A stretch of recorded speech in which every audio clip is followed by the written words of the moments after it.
Hello everyone, welcome back to the Analyst by Vajiram and Ravi, dated 15th July 2025. Today again we will be discussing some important topics that has appeared in today's The Hindu and the Indian Express newspapers, which are very relevant for your examination.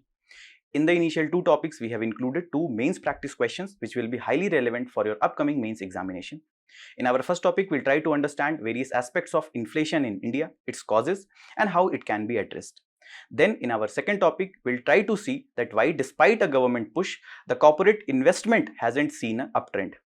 After that, in our simplified section, we'll take up 5 articles and we will try to explain them in simplest language possible to enrich your understanding of the newspapers. Additionally, we have also incorporated some prelims pointers which is going to be highly crucial for your upcoming prelims and mains examinations. So have a look on them also and stay tuned. So let's start our discussion with the first topic, that is retail inflation at 77 months low. The context of this topic is that the data released by Ministry of Statistics and Program Implementation says that the retail inflation is at 77-month low, which has broken a record of 6 years, and it came down to 2.1% in June, as the food inflation, which was one of the fueling factor for consistent high inflation which we were witnessing in last few years, and the food inflation falls for 8th consecutive month, and because of it we have seen the low level of inflation consumer price index in the economy. And this particular topic pertains to syllabus of your GS paper 3, growth and development. So inflation can be defined as increase in general level of price of goods and services, especially after the COVID-19 restrictions came into place, especially after the early 2020 year. So there were supply chain disruptions, goods were not reaching market properly.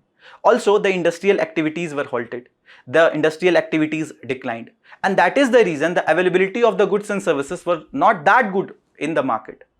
So when the availability of goods and services were not there in the market, too much money or too much demand was there, demand was more or less same, still people were demanding the same product, especially the daily use product. So too much money was chasing too few goods, and that was the reason there was high inflation. For example, let's suppose there is this one product available in the market and I am the seller of this product, and 10 of the persons wants this particular product. In that case, I will say whosoever will quote a high price for this product, I will give this product to that person, and that will drive the price of this product to a higher level. And this is the case of inflation, that when the availability of the goods and services will be less in the market and the demand will be more or less same or demand will be high, in that case the price of that product will see a uptrend.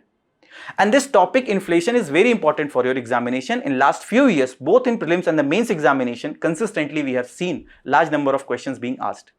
For example, this mains examination of 2024, which was last conducted, you can see there was a question from high food inflation, because this was in news. Consistently we were seeing a high food inflation, and they also asked to comment on the effectiveness of monetary policy or the policy rate which is determined by the RBI, especially the Monetary Policy Committee, which have 3 members from Government of India and 3 members for the Reserve Bank of India, who decides the repo rate. So they were asking about the effectiveness of monetary policy on addressing the food inflation. And in the prelims examination also in last 5 years, we have seen a lot of questions being asked from this topic. So you can see in the month of June, we have seen 2.1% of inflation. It was around 6.21% in October-November 2024. But if you look into this data from 2023, the food inflation was consistently very high. It was around 11.51%, and which was fueling the overall retail inflation in the economy, which was around 7.44% in the month of July 2023. So what are the different indicators or different indices of the inflation? Let's try to understand these basics first. So the CPI, or the Consumer Price Index, which tracks the change in the retail price of goods and services, and these are the products which household purchases for their daily consumptions, for whatever the products me and you are purchasing from the market, the soap, toothpaste, etc., that we are using for our daily consumption. And the base year for calculating this Consumer Price Index is 2012, and the NSO, that is National Statistical Office under the Ministry of Statistics and Program Implementation, is the body which releases the data for the CPI. Then we have the Wholesale Price Index, or WPI, which represents the price of goods and services at wholesale stage, that is the goods that are sold in bulk and they are traded between the organization instead of consumers, that is the trade organizations or the big wholesalers. Here the trade is not happening for 1 or 2 units, rather the trade is happening for multiple units, or large number of goods and services are being traded, or goods are traded at bulk. Again, under this wholesale price index, the base year is 2011-12 itself, and it have the primary articles what constitute wholesale price index. See, whenever the CPI is being calculated or wholesale price index is calculated, we ensures that there are some commodities or there is a consumer basket in which we see the prices of the goods and services, whatever we consider in that basket. Let's suppose for CPI we have a basket in which we have the products for the daily consumption, and we'll see whatever the price of the goods that we have kept in that basket, whether they are increasing or decreasing. Based on that we will determine CPI. Whereas in the WPI, the basket consists of primary articles which have been given a weight of 22.62%, then fuel and power which has been given a weight of 13.15%, and then we have the manufactured product which has a weight of 64.23%. So what we can say, the fuel and power has less composition in the wholesale price index, whereas food and fuel has a higher composition in the consumer price index or in CPI. Then we have the producer price index, which measures the wholesale prices from the point of view of producer of goods and services, and they track prices at different stage of production. For example, if there is a producer or if there is a manufacturer, to actually give him or her an idea what is the increase in the cost of raw material, what is the increase in the cost of transportation, what is the increase in the cost of rent of the land or the establishment that he or she has taken, or what is the increase in the logistical cost, or what is the increase in the electricity, rent, etc., wages, etc. So to actually give him an idea what is the increase in the prices at each point of production, this producer price index might be helpful to the producer of the goods and services. And it looks at inflation from the viewpoint of industry and businesses and measures price changes before the consumer purchases final goods and services from the market, the goods and services that are being bought by me and you. There are certain other types of these consumer price indices. For example, the CPI rural, which covers the rural households only, and the base year is 2012, and again it is released by NSO, and it tracks inflation in rural areas only. Similarly, we have the CPI urban, which tracks the urban inflation, and the base year is 2012, again released by NSO. Then we have the CPI combined. When we were talking about the retail inflation numbers, this is this CPI combined which we are talking, and in which we have the coverage of both rural and urban areas. Again, base year is 2012, and it is released by NSO, and it is the official inflation benchmark. For example, the Monetary Policy Committee, which was established after amending RBI Act of 1934, this has been given a mandate of keeping inflation to 4 ± 2%. And what is the indices or what is the index that they are targeting? The index is this CPI combined itself, which they are targeting. They has to ensure that CPI combined remains within this level itself. Then we have the CPI industrial workers, which covers the industrial workers, and again here the base year is 2016. This base year might be very important for your prelims examination, because UPSC may make a question from this slide or from this table for your prelims examination. And this CPI industrial worker is released by Labor Bureau, and again the focus area is for the wage indexation for the workers, that what is the increase in the wages of the workers should be done, that is done based on the CPI industrial worker. Then we have the CPI agricultural laborers, which cover the agricultural laborer. Again the base year is 1986-87 and released by Labor Bureau. It is for the rural wage adjustments. Then we have the CPI rural labor, which is for the rural laborers, both agricultural and non-agricultural laborers, and again base year is 1986-87 released by Labor Bureau, and it is for the rural labor specific inflation. Now, why inflation is easing now? We will be able to understand these indices in a better manner.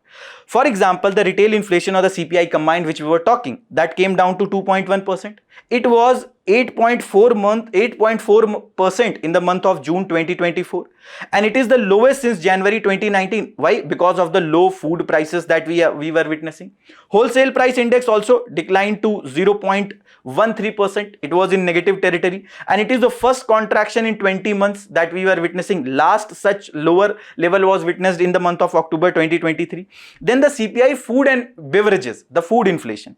Here it has seen a contraction of 0.2%. 2%, and it was around 8.4% that we have witnessed in the month of June 2024, and it is the 8th consecutive month of easing, and it is the deflation or the negative level of inflation that we are witnessing in the vegetable, pulses, spices and meat. Why? That is the reason we are seeing a decline in the food inflation. Then the wholesale price index of the food articles, here also we have seen a deflation or contraction of 3.75%.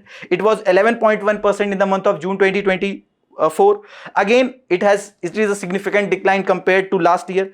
Then WPI for overall food group, it has again seen a decline or contraction. Then CPI fuel and light, it was 2.55%. Why? See, because of the COVID-19 restrictions, after the geopolitical issues that came in front of India and in front of world, for example, the Russia-Ukraine war that started, and then after the Israel-Hamas issue started, after that recently Israel attacked Iran. So because of all these the geopolitical situations, the global disruptions that were taking place, the prices of crude oil was seeing a fluctuation, or the volatility was witnessed in the prices of the crude oil, and that was also adding to the cost of fuel in India, the petrol and diesel that are used by the people. Whenever the cost of diesel increases because of increase in the crude oil, obviously the transportation cost will also increase, and when the transportation cost increases, it will also add to the cost of the food as well as the fuel. So this is the reason when we have seen a low level of inflation in the fuel and light, that is also reason of low level of inflation. Also, the wholesale price index for crude petroleum and natural gas, that has seen a significant deflation or contraction of 12.3%. And again, CPI housing was a index where we have to some extent seen a moderate level of inflation of 3.24%. Also, there are other types of inflation based on their inflation rate. The creeping inflation, which is 0% to 3%, and it is mild level of inflation, gradual price rise. Generally it is manageable by the policy of the government. Then we have the walking inflation, which is around 3 to 7% annually.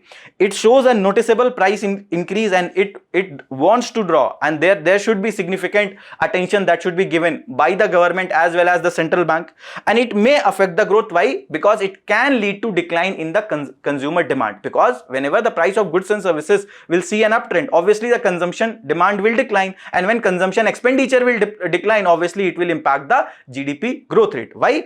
Because under the GDP can be defined as the total monetary value of goods and services that is produced in the domestic territory during a financial year.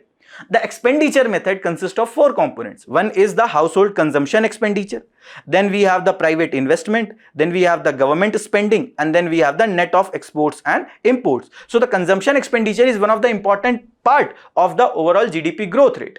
So when the inflation will be high, consumption expenditure will decline, which will impact the economic growth also. Then we have the running inflation, which is 7 to 5% annually. It is high inflation, and it to a larger extent erodes the purchasing power of the people, of the consumers. Then we have the galloping inflation. It is around 15 to 50% annually. Very rapid price rise. It creates economic instability. Significant amount of policy interventions are needed by the central bank as well as by the government.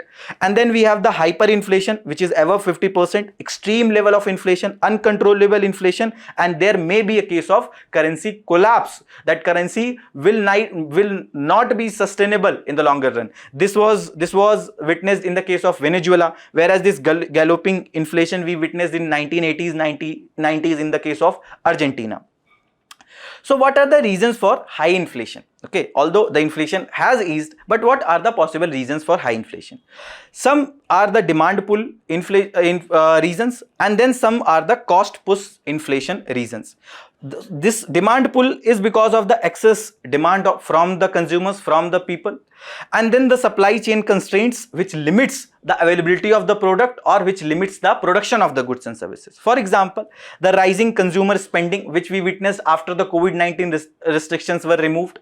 And because of this high consumer spending, obviously, when the people will be demanding goods and services to a larger extent and the production will be more or less same, obviously that will increase the price of goods and services, and this is one of the reasons for high inflation and one of the important reason for the demand pull inflation. Then the government stimulus or the expansionary fiscal policy which government takes. For example, the government launched Pradhan Mantri Garib Kalyan Anna Yojana, where they were giving free food grains, and in that case when people are getting free food grains, whatever the money that they were actually spending earlier on the food articles, they will be saving that money, they will be spending that for some other commodities, and when everyone will be buying some other commodities, obviously that will increase the price of goods and services. Or let's suppose government was giving some package or government was giving some free cash incentive to the people.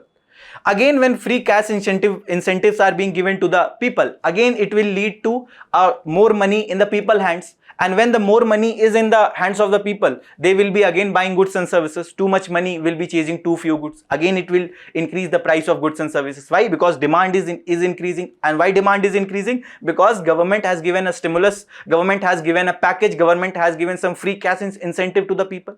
So it is not necessary that government stimulus will be in the form of cash only. Rather, it can be in the form of some other packages like for the companies, etc. And this actually increases the demand, and this actually adds to the cost, adds to the price of the product, and that leads to high inflation. Then the low interest rate.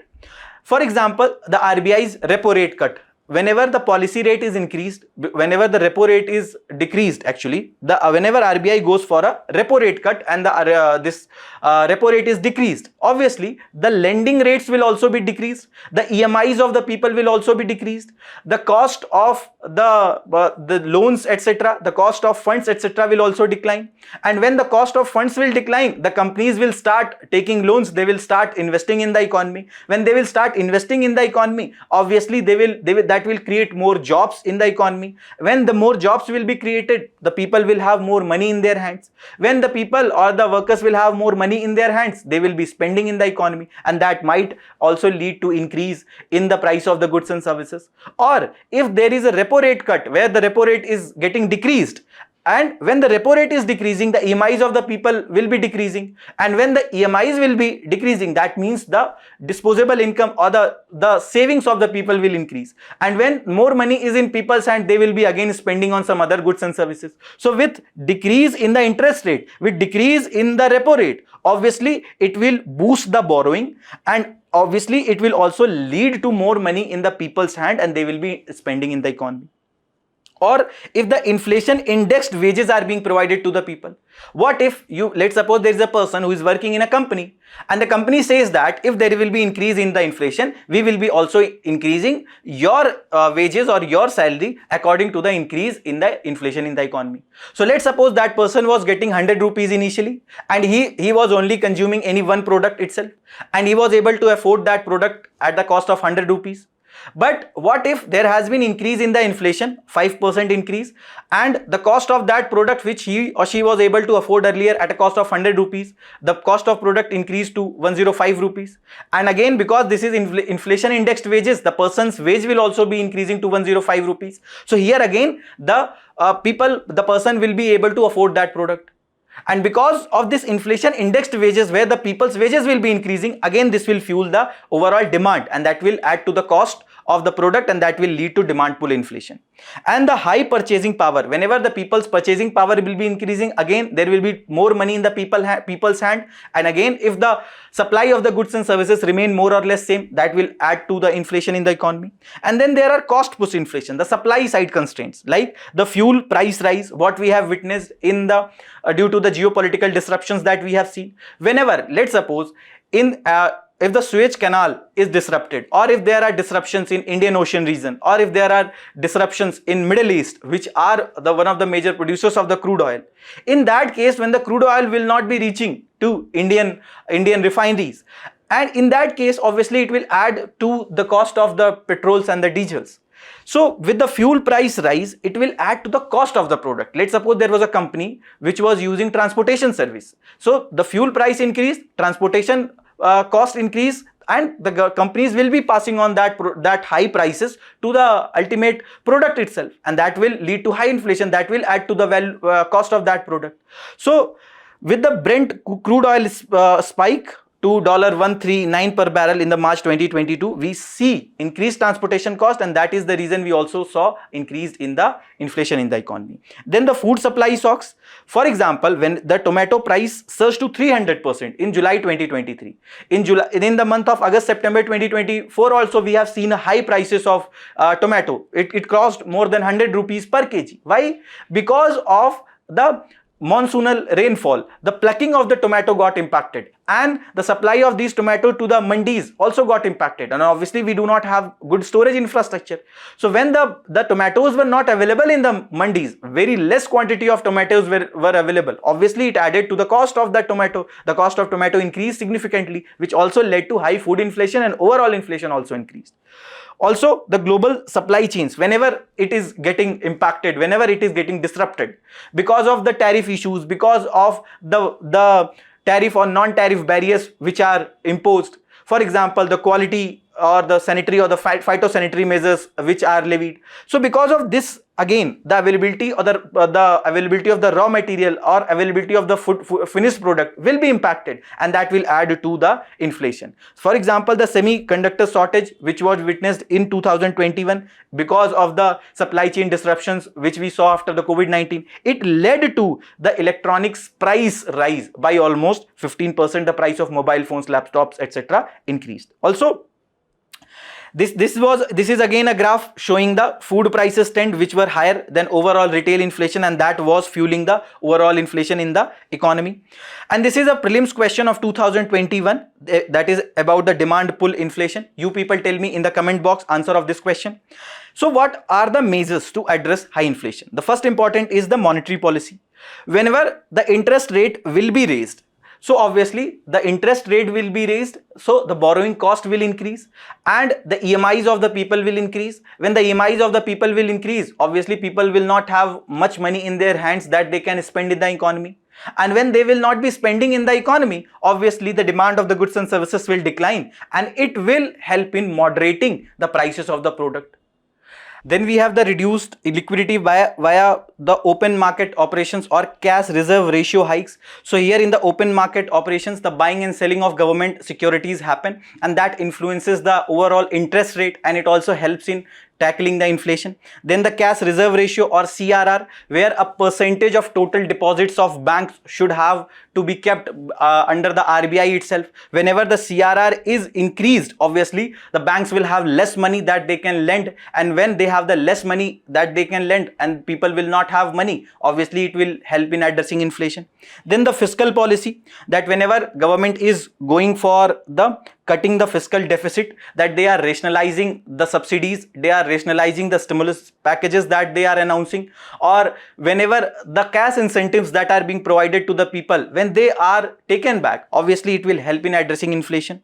Or the tax adjustment is being done. For example, GST rate rationalization, some of the products when they were under the 5% or 12%, or when they are being kept at lower levels, or some of the GST products or the products which are kept under the GST slabs in 18%, 28%, when they are being brought back to the lower slabs, obviously it will drive down the price of that products, and that will actually help in addressing inflation. Then the supply side fixes. For example, the boosting of the food supply, we need to ensure that we are investing in the cold storage infrastructure, which was also recommended by Santa Kumar committee. Then because whenever we will be investing in the cold storage infrastructure, that the product can be stored for a longer period of time, especially for the products which have a shorter shelf life. It will not lead to a low availability of these products whenever there will be supply crunches we are facing. For example, tomato, onion, etc. Also, the food processing industry can be of significant help. Whenever, let's suppose, the availability of the ginger and garlic is impacted because of monsoonal rainfall or because of transportation protest, etc. So because of all these things, if the supply is getting impacted, which is adding to the cost, which is increasing inflation. So what if we are converting the ginger and garlic to ginger garlic paste, which will have a higher shelf life? It can be stored for 6 months or beyond that. So in that case, whenever there will be less supply or less availability of ginger and garlic in the market, people can use ginger garlic paste. Then the MSP reforms. because MSP ensures that a minimum level of the prices are being paid to the farmers. That means that normal market says that with the demand and supply of the food products, the prices of the products should also increase or decrease. Whereas in the MSP, it gives an assurance of a minimum level of price. So despite a bumper production of the food products, of the cereals, despite that, the prices remains to a certain extent. And that doesn't incentivize the cold storage infrastructure people, that doesn't incentivize the manufacturers, because if there is bumper production of cereals, whenever a particular company which is making biscuits, obviously they should get the wheat or the cereals at a lower level. Why? Because there is too much production. But because of the MSP, again, it ensures that the prices remains to the level of MSP or near that MSP. That again adds to the cost of the product. So MSP reforms, that it can be linked to the market, or only when it comes beyond a certain threshold, only then MSP can be provided. Certain kind of MSP reforms needs to be taken. More than that, the diversification of the product. As of now, it is limited to 22 cereal crops plus 1 sugarcane. So it needs to be diversified, that we need to cover certain horticulture crops, some other millets except the ragi, etc. can be incorporated, so that people are producing some other cereal crops and they are not limited to rice, wheat and sugarcane. Then the Essential Commodities Act 1955, which ensures or which gives certain restrictions for the storage, that also needs to be amended. Also, the easing of the imports, for example edible oils, the duties etc. that we levy on these oils, because again we are one of the highest importer of the edible oils. And that, why is it that? Because of the high demand of the edible oils from every section of the society. And since we are not fully self-dependent on the production of the edible oils, we are dependent on the imports. So if we will rationalize the custom duties that are levied, that can also lead to low level of prices of the edible oils, which will lead to low level of food inflation, and that will also help in ensuring that we are getting a low level of inflation in the economy. Then also the preventing the hoarding, stocking limits on the onion pulses etc. that can also help in addressing the inflation. Trade and forex, that we can RBI's the forex interventions, that they actually lead, that they actually intervene in the market, buying and selling of the currencies that they does by issuing the bonds etc. like government securities. So whenever the rupee will be stabilized, that will also help in addressing inflation. Then regulation of the exports, because whenever the export is not properly getting regulated, for example, when you'll see time and again government imposes various restrictions on export of rice, export of onion etc. Why? Because government get the information from the market that the availability of the rice or any of the product is declining, and if too much of export is happening, or that will be consistently happening, that may lead to less quantity of these products being available in the market, and that can lead to high price of these products. And that is the reason government start regulating export, or government imposes certain restrictions. Also, whenever the currency over depreciates, it leads to support to the export, but it adds to the cost of the import. And because of the depreciation of the rupees, when the imported inflation kind of situation happen in the economy, that our cost of imports increases significantly, that also fuels the overall inflation in the economy. So with the stabilized rupee, we will be also able to see a normal level of inflation in the economy. Again, this was a question in 2020 related to the inflation. You people again tell me the answer of this question in the comment box. And this is a mains practice question. What are the major factors driving inflation? Suggest some strategic measures to curb inflation without hampering long-term economic growth. Moving towards our next topic, that is, why is corporate investment lagging behind? And this particular topic pertains to syllabus of your GS paper 3, fiscal policy, inclusive growth, monetary policy and planning. And the context of this topic is that a write-up has appeared focusing on various aspects of corporate investment. So GDP can be defined as the total monetary value of all the goods and services that are produced in a country during a financial year. And it can be calculated based on three methods. One is the output approach, which adds all the value of goods and services that are produced in a country during a specific period. Means it is also called as the value added method. That is the value which is added at each stage of production for all the sectors of economy. When we will add that, we can get the GDP by the output approach or the income approach. Then we have the income method, where we are adding all the income which is generated by the 4 factors of production: land, labor, capital and entrepreneurship. For land we get rent, for labor we get wages, for capital we get interest, and for entrepreneurship we get profits. When we are adding all these income, we get the GDP by the income approach. Then we have the expenditure approach, under which we have the 4 components. One is the consumption expenditure, then we have the private investment, then we have the government spending, which consists of both the government expenditure as well as the investment that is done by the government for infrastructure building, etc. And then we have the net of exports, that is export minus import, that is the total spending on all final goods and services that is produced within a country during a specific period. So what we can see, that investment, the private investment, whatever that they are doing in the building of machineries, etc., that is one of the important component of our GDP as well as GDP growth rate. In India, it is the high consumer base or huge consumer base which is driving the GDP mainly, and the private investment has been not that good. Whereas if you look into this graph, the investment as percentage of GDP in China is much higher as compared to what is in India. It is much higher than the 12% in China, whereas it is near 8% in India itself. And that is one of the reasons, or that can be said as one of the reasons why the per capita income in China is much higher as compared to per capita income in India. Why? Because when investment is increasing, obviously it is creating more jobs, and when more jobs is being created, people is earning more, they have more money in their hand. And this has been also highlighted by this report that says that industrial production remains sluggish. The IIP growth rate or index of industrial production for the June 25 was 1.2% only, which is 9-month low. That shows a kind of slowdown in the economy. That shows that the companies are not producing to their full capacity. Why? Because demand is sluggish. Demand is not that good. People are not motivated to spend in the economy. And then we have the corporate investment data, which is also showing a weak investment. For example, the private sector gross fixed capital formation, that whatever the investment that they are doing in machineries, equipments or in intellectual property rights, all that comes under the gross fixed capital formation. That is cumulative of 35% growth only for the financial year 20 to financial year 23. That again is much less as compared to other developing countries. And despite the corporate profits being very high, that is being shown by the quarterly results which companies are declaring. Despite high profits and hiring and capacity expansions are not picking up. The companies have profit, despite that they are not hiring people, despite that they are not expanding their capital. Why? They are not expanding their investment. Why?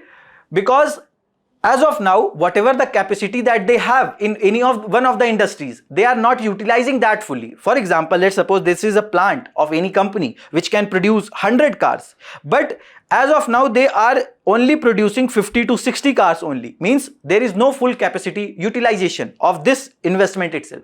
And that is the reason, despite getting huge profits by the companies, they are not investing in other companies or they are not further investing in the economy, neither they are hiring people.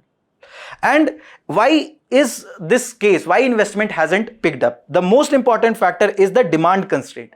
By that, investment majorly depends on the expected demand. Why will company start producing more cars, or why will a company motivated to produce more goods and services when they know that people will not be demanding goods and services? Those products will be lying in their inventory, and if the product shelf life is less, that also lead to loss to the company. And that is the reason, because of less demand, that the companies are not motivated to invest in the economy. And it is not just the profits or the cheap credit that RBI is cutting repo rate one after another. They brought it down to 6%, less than 6%. But despite cheap credit being available, when the companies know that despite taking the credit, despite investing in the economy, despite producing, the people will not be demanding goods and services. They are not motivated. The companies are not motivated to take cheap credit from RBI and then invest in the economy. And similarly, whenever they have the high profit, when they know that people will not be demanding the goods, they are not investing. Also, the firms will not invest until unless if their capacities are underutilized. This report says that there are many companies where their capacities are underutilized, means they are not utilizing them fully, and in that case obviously they will not be investing further in the economy until unless they will utilize their earlier investment fully. And they also, that investment for its own sake is risky unless the market demand rises. Until and unless there will be increase in the demand of goods and services in the economy, when the people will be demanding more, if the companies are investing, that might lead to losses, that might lead to less growth in the company, because the companies will start investing their profits, or they'll start taking credit from the banks, but they will not be earning on them. They will not be earning, they will not be able to sell product. Why? Because the demand is not that good. Also, there are theoretical debates surrounding the investment. One is of Baranowski's view, who says that investment can create its own demand. For example, machines that are producing machines. Let's suppose there is a machine that can produce mobile phones.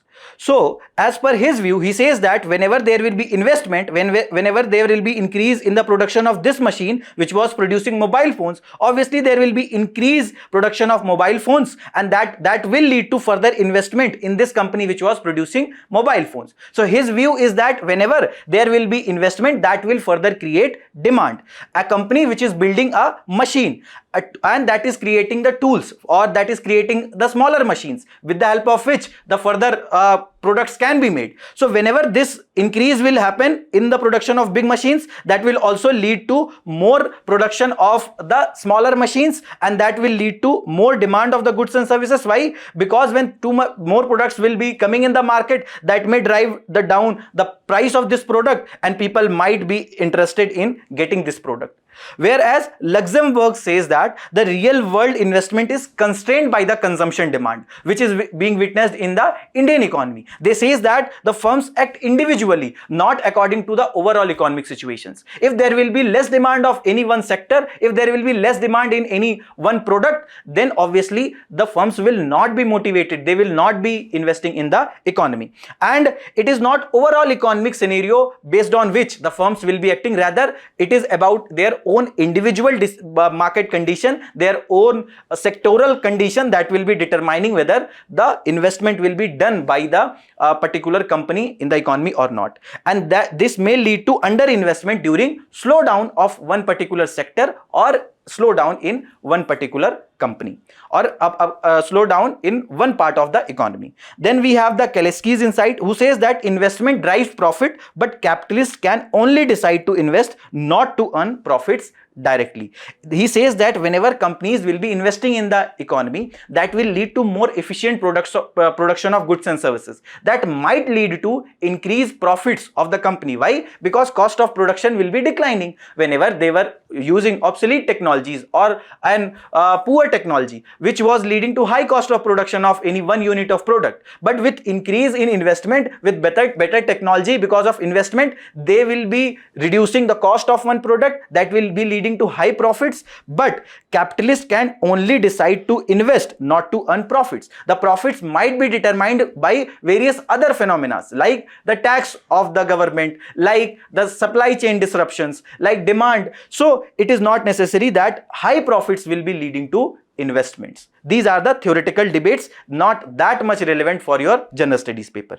There are various government measures that were taken in last few years.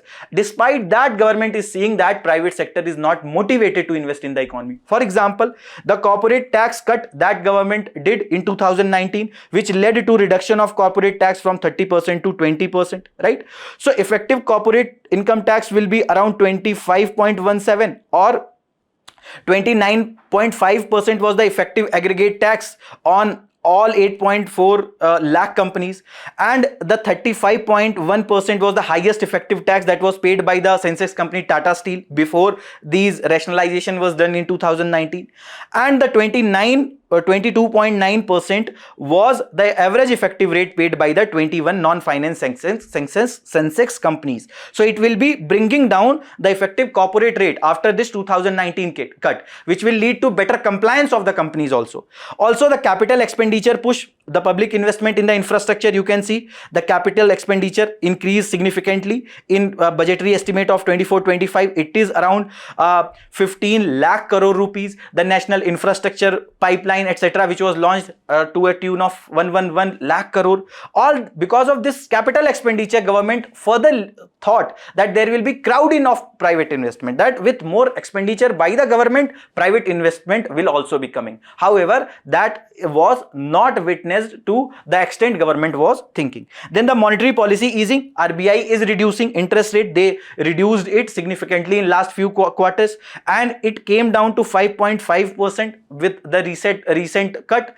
Obviously, when the RBI is going for repo rate cut, there will be cheap money available to the companies, but still, because of their underutilization of their own capacities that they have already invested, because of low demand, because of that the cheap money being available, despite that the companies are not investing, companies are not taking loans from the these banks. Then what is the issues with the current capital expenditure strategy?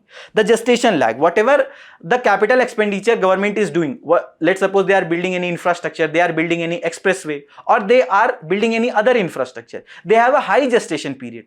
It will take at least few years, 5-6 years for that infrastructure to be fully functional. So with the gestational lag, obviously the private companies are not motivated as of now to invest, or we are not witnessing that crowding phenomena. Then the import intensity. Some public investment leaks out via imports, and that reduces the domestic multipliers. That the support that government was providing, that supported the companies which are importing the product. In that case, we are not witnessing that case of domestic multiplier, that the benefit which government wanted to extend to the domestic economy, that we are not witnessing. Why? Because it went outside with the support to the importers.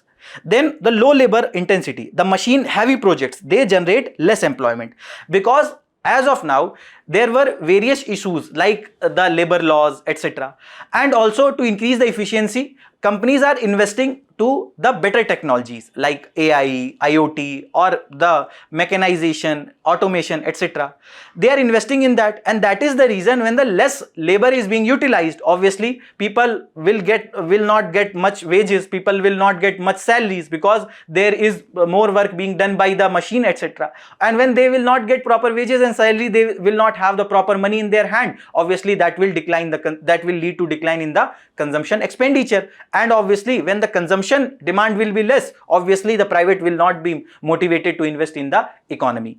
So machine heavy projects are generating less employment, that is also limiting to the consumption boost. Why? Because if labor intensive industries are being promoted, with more labor intensive industries, obviously it will create more jobs. With more jobs, people will have more money in their hands. With more money in their hands, they will be demanding more goods and services. When they will be demanding more goods and services, obviously it will motivate the companies to invest more in the economy, produce more in the economy. Again, when they will be investing in the economy and they will be producing more in the economy, that will also lead to more demand of the employment, and that will further fuel this cycle. So this will create a multiplier effect in the economy. But because of the machine heavy projects and less labor intensive industries being promoted or being supported, or being the growth we are witnessing in the labor intensive industries is less, we are not witnessing that much of investment in the economy.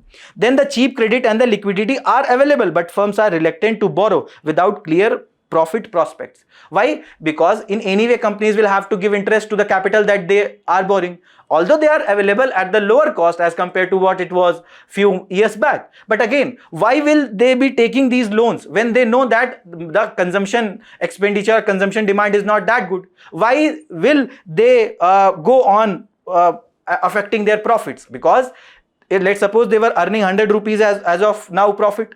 They took loan of 100 rupees. They invested in any other company. But whatever the 100 rupees loan that they have already taken, they will be paying 8 to 10% or around that interest. So if this investment that they have done by borrowing from the bank, if that is not producing money, that is not giving them profits, obviously they will be giving this, they will have to give this interest from their earlier profits. So they don't want to jeopardize their earlier profits. Also, Keynes says that revival needs both credit availability and investor confidence. Investors should have confidence that whatever the investment that they will be doing, that will lead to the clear profits. Only then, only when they will have the profits, only when they will have that confidence of getting profits, they will be investing in the economy. Again, this is a distribution of in percentage of GDP by expenditure type. You can see in India, the private consumption constitutes 60.3%. It is the consumption demand which is deriving the high GDP growth rate because of high consumer base. Whereas in China, it is the 39.1% private consumption, because they are apart from producing, apart from a good manufacturing sector, they are exporting their products also. They have 41.3% contribution of the private investment. In India, it is just 30.8%.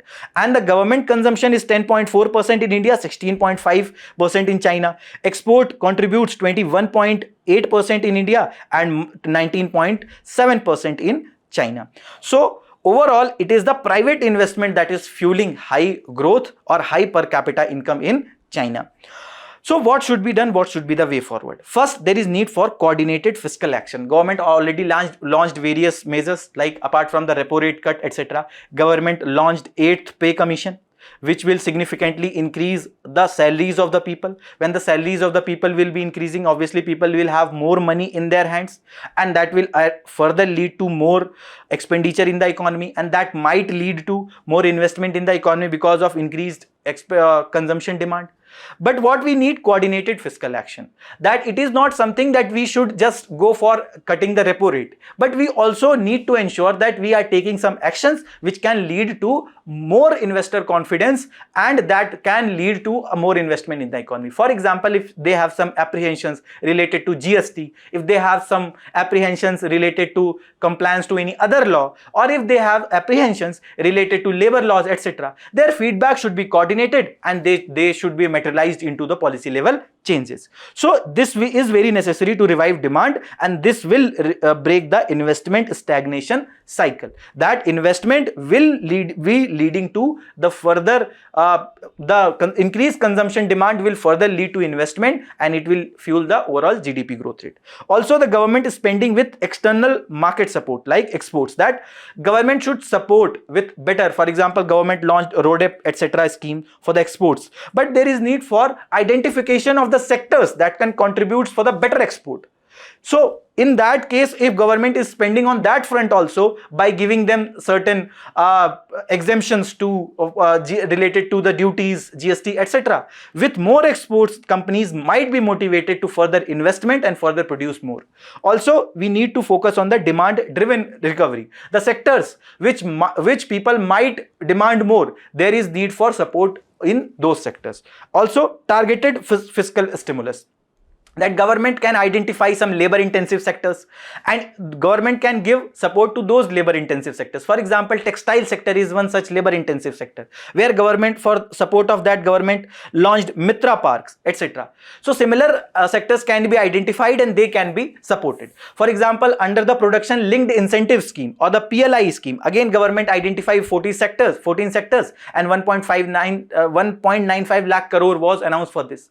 Again, there is need for a promotion and identification of the sectors like this, where we could not utilize the capacities properly, like battery in storage infrastructure sector, etc., or the labor intensive sector, some other sector like food processing industry, they should be supported more. Then government also recently launched employment linked incentive scheme.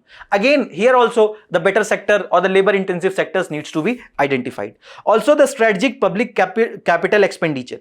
For example, the high domestic value addition and employment focus, that government should focus on those sectors or the capital expenditure where the gestation period is less, where the delivery of project can be done in the shorter span of time, because that will lead to more employment generation, and when more employment generation will happen, or with more capital expenditure of government in such sectors, crowding of private investment will be happening, and that will lead to more employment generation, more consumption, and that will further fuel the cycle of the consumption investment in the economy. And this is a mains practice question that you people can write from this topic. So moving towards our simplified section, first topic is too unequal, and this is related to your GS paper 3, growth and development, and this has appeared in today's Indian Express page number 8.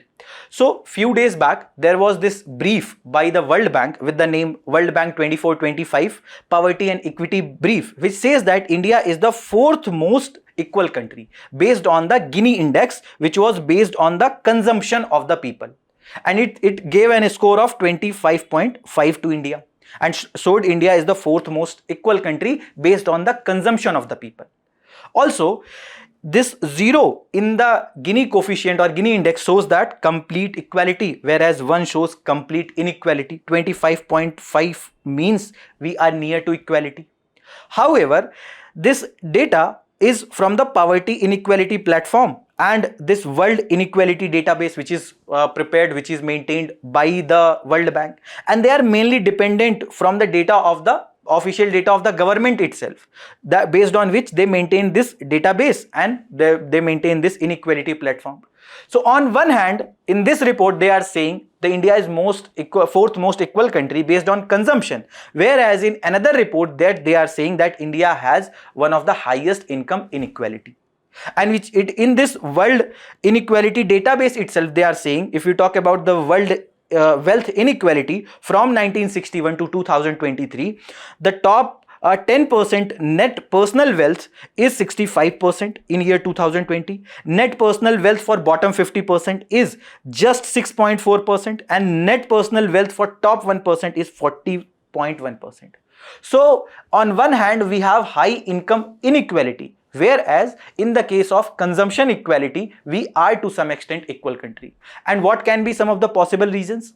Some of the possible reasons which has been highlighted by the experts is that there may be a case that top 1% or the people who have high wealth, they may have skipped the consumption based survey, and because of their non-involvement we may have shown a better picture, or a picture which is showing a greater equality in the economy.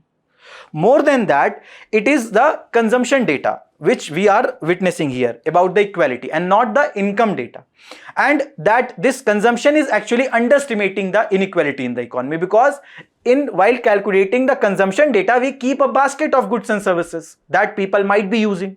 So there may be a case in that basket, the quantities or the products that we are keeping, they are generally used by everyone, and that is the reason we are showing, or that is the reason we are witnessing equality in the economy.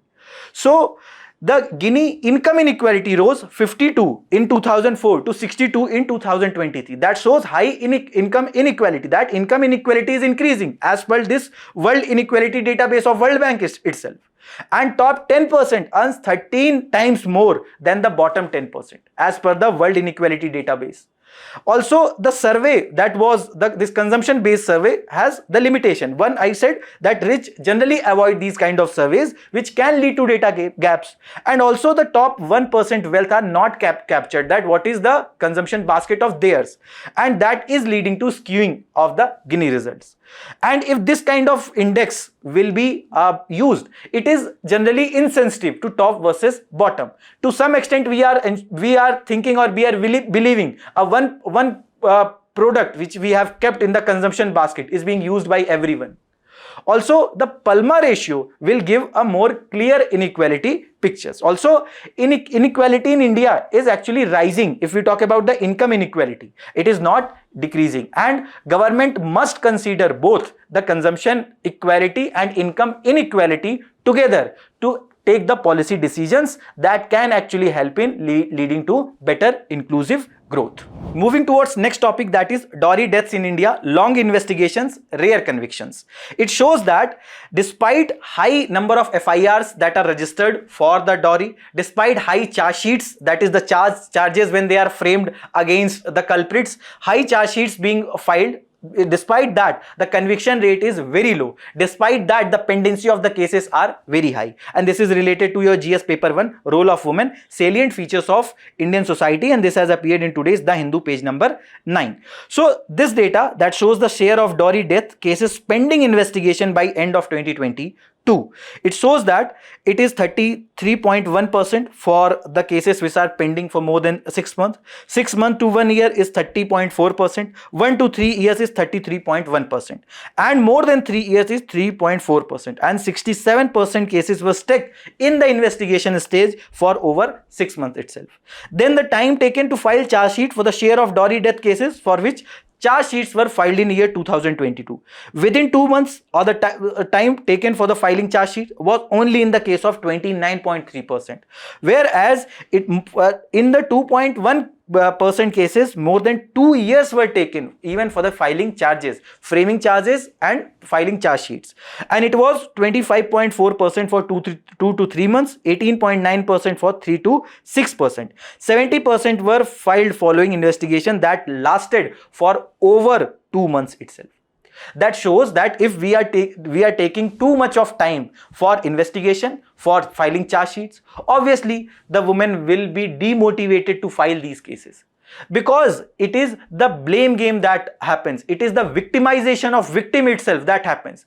Because whenever they are filing the dowry cases, obviously they will be leaving the in-laws' houses. They may face financial insecurity. They may have to face the burden of the legal fee, etc. And whenever this much of time is being taken, obviously this is creating, or this is leading to further problems for the women. And the data shows that illegal practice of seeking dowry continues to thrive in India. Every year from the period of 2017 to 22, an average 7,000 cases of dowry deaths were reported across the country as per the data from National Crime Record Bureau. And out of the 7,000 dowry deaths reported every year, only around 4,500 were charge sheeted by the police, and rest were either stuck at various stages of investigation or disposed of for various reasons, including the case true but insufficient evidence, false case, and complaint was based on misunderstanding of incorrect information. And some cases were even stuck in investigation stage for more than 6 months. And of nearly 3,000 dowry deaths that were cases that are pending investigation at the end of 2022, 67% were stuck in that stage for over 6 months. So the pendency of the cases are high, the stuck of cases are very high, the time taken to file the charge sheets are very high, and investigation time are also high. Also, inordinate delay in filing charge sheets, that is also witnessed here. And out of the 6,500 cases that are sent for trial every year, only around 100 result in conviction. Over 90% of the rest remained pending in the court at various stages. And this is the state-wise share of dowry deaths cases that are filed in 2017 to 22 period. One of the highest, the states with highest dowry death cases is Uttar Pradesh and then Bihar. Also, the city-wise share of dowry deaths, it is the NCR of Delhi, 30.6%, and then the Kanpur of Uttar Pradesh, Bengaluru, Lucknow, Patna, etc. Majority of the cases are coming from UP and Bihar, where dowry is still prevalent. And then there are various provisions that were taken by the government to address these cases of dowry. Dowry Prohibition Act 1961, which was enacted to ban giving or taking dowry. Also, the definition of dowry was given under this act, that is the property or any valuable which is given or asked in the context of marriage itself. According to section 3 of this Dowry Prohibition Act itself, it says that giving or taking of dowry can lead to a jail term of 5 years or more than that, and a fine of 15,000 or more than that, or both. And then section 4 talks about the offense of demanding dowry that can lead to 6 months of jail or up to 2 years and up to 10,000 fine. And section 4A talks about the dowry advertisements that can lead to 6 months or 5 years jail and fine up to 15,000 rupees. Also, then there were the IPC section, Indian Evidence Act sections, and the case laws related to the dowry was Bhura Singh case, where The Supreme Court said that the victim's letter confirmed dowry demand, that if there is a letter from the victim or from the bride about the dowry, that can be taken as one of the confirmed evidence of the dowry. And then the Ram Gopal Asawa case, where the case was related to dowry related deaths, it said that cruelty on the woman must be directly linked to the death of the person in case of the dowry deaths. Moving towards our next topic, that is how Denmark plans to use copyright law to protect against deepfakes. This is related to your GS paper 3 intellectual property rights, and this has appeared in today's Indian Express page number 14. So to actually address the issue of the deepfakes, which are the pictures or the videos which are morphed, the Denmark has proposed extending the copyright protections to individual facial features, appearance and voice, so that whenever any case of deep fake is being reported, the person can directly complain that their copyright is being violated. Means the facial structure is being given the copyright. And the proposed amendment to Denmark's copyright law will effectively make it legal to share deep fake content, or this will make it illegal to share deepfake content of another person without their consent, empowering individuals to get such forgeries taken down from the online platform and seek compensation for their publication, similar to how copyright laws traditionally work. And the bill have actually few protections like imitation protection, which bars others from publicly sharing realistic digital recreation of persons' physical traits like facial features and voice. Performance protection that covers artistic performance like singing, dancing, etc. that can be verbal or improvised acts that may not meet the usual copyright thresholds. And then protection of performing artists, especially targeting the digital mimicry, musicians, actors or performance. And the most notable here is the protection that is extended to ordinary individuals. That section 73A makes it illegal to share realistic deepfakes that are mimicking a person's appearance, voice or characteristic for up to 50 years after their deaths. And these protections are offered by the bill only extend to the content that is there in public sphere, and the bill does not make it illegal to generate deepfake but simply bars their publication, simply bars their availability in the public domain.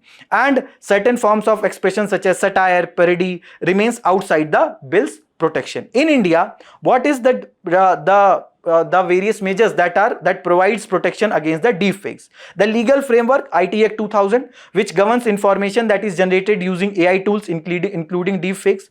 Then IT Rules 2021 that regulates digital media ethics, set grievance redressal via appellate committees. Then Computer Emergency Response Team, which provides advisory on deepfake threats, operates cyber swachhata cranes, and they also leads the CSIRT financing funds, etc. Then we have the Indian Cyber Crime Coordination Center under Ministry of Home Affairs, which handles cyber crime comprehensively and it coordinates across agencies. Also, it coordinates cases related to deepfakes. Then we have the National Cyber Crime Reporting Portal, which provides online complaint mechanism that operates toll-free helpline 1930. Also, the patents, trademark, copyrights and the trade secrets, these are the IPRs. So the major difference is that in the if we talk about in the context of US, the patents are the inventions, whereas trademarks are the brands, copyrights are actually the artworks, and the trade secrets are actually the information. Like, what is the information related to the secret ingredient of the Coca-Cola? That is a trade secret. That is the special mechanism to produce a certain product. In Indian context, they are generally looked after by the various agencies under the Ministry of Commerce and Industries, as well as some other ministries looks up to their protection and their registration. Next topic is Environment Ministry defends its revised framework for thermal power plants to meet the sulfur dioxide emission norms. This is related to your GS paper 3, Environment, Pollution and Degradation, and this has appeared in today's Indian Express page number 16. So the Union Ministry Monday defended its July 11 order, which introduced a revised framework for thermal power plant to meet the sulfur dioxide emission norms. And it said that contrary to the claims of regulatory dilution, the decision was based purely on evidence, scientific backing was there. Also, the sectoral emission trends and the sustainability imperatives were taken into account while going for that decision. And the ministry actually revised the compliance framework, which exempted large number of coal and lignite based plants from the mandate of retrofitting plants with the flue flue gas desulfurization devices. So flue gas, in simple terms, you can understand as the polluted gas which is emitted by these coal based power plants. And when these desulfurization devices are actually installed, that leads to purification of that gas before being released in the environment. And SO2 or the sulfur dioxide is a harmful gas which is emitted when coal is burned in energy production, and it also aids for the formation of the secondary pollutants. So in simple term, primary pollutants are the pollutants which are naturally available in the environment, like carbon monoxide, nitric oxide, sulfur dioxide, ammonia, nitrogen oxide, etc. Whereas after the reactions that takes place in the environment between the primary pollutants and certain other ingredients, the secondary pollutants are formed, like sulfur trioxide, nitric acid, sulfuric acid, H2SO4, hydrogen peroxide, ozone, etc. So the SO2 emission norms for coal and lignite power plants were first introduced in 2015. Later, the compliance timelines were divided into 3 categories based on their location, whether they are located in Delhi NCR region or they are located into within 10 km of critically polluted areas or cities not in compliance with National Ambient Air Quality Index, that is whether their AQI was poor or that was good. And later, another category that was being assessed based on the case-to-case basis. Also, the category C plant, it categorized A, B, C. Category A was the located within 10 km radius of the Delhi NCR region. Category B, 10 km within the critically polluted areas. Category C was located outside of these 2 areas, and they will be completely exempted from meeting the SO2 norms. However, it was relaxed for all the coal and lignite plants in the earlier revised compliance framework which was released by the Environment Ministry. Also, the ministry notification said that thermal power plants due to retire before December 2030 shall not be required to meet these desulfurization norms. Out of 600 units of coal-fired power plants, 537 were identified for installation of flue gas desulfurization technology to curb the SO2 emission. So here in this flue gas desulfurization, the technology is used for removing sulfur dioxide and hydrogen chloride from the flue gases or the polluted gases. Here in the first stage, the burning of coal to produce power is done, and coal is actually being burned in the a boiler using the air, the heat that converts water into steam and which runs a steam turbine to generate electricity. And then when the coal burns, it produces the flue gases or the polluted hot air, and that contains the sulfur dioxide and ash. Then these gases are first passed on an air preheater. Here it is the air preheater which saves energy by heating the incoming air, that is the polluted air that is coming for the next round of coal burning. And then in the flue gas desulfurization, the dirty gas that enters, here lime and water is added, that is sprayed into the gases. Lime reacts with the SO2 that removes the harmful sulfur from the gases, and result is byproduct like gypsum, which can be used for making cement, and it can be also used for some of the agricultural purposes. Then the fourth step is, after this flue gas desulfurization, the gas still contains the ash particles. Here the ash is actually being removed using the electrostatic precipitators or ESP, that uses electricity to actually catch or attract the ash particles. And then there are fabric filters that works like a huge vacuum cleaner that again sucks up the ash, and then the collected ash is disposed or reused, whereas the cleaned air gas is released in the environment, and that does not pollute the environment because the harmful SO2, ash, etc. was removed in this FGD process. Next topic is MGNREGS. The context is that the digital attendance system which was used for the attendance of the workers of the MGNREGS, they are being manipulated.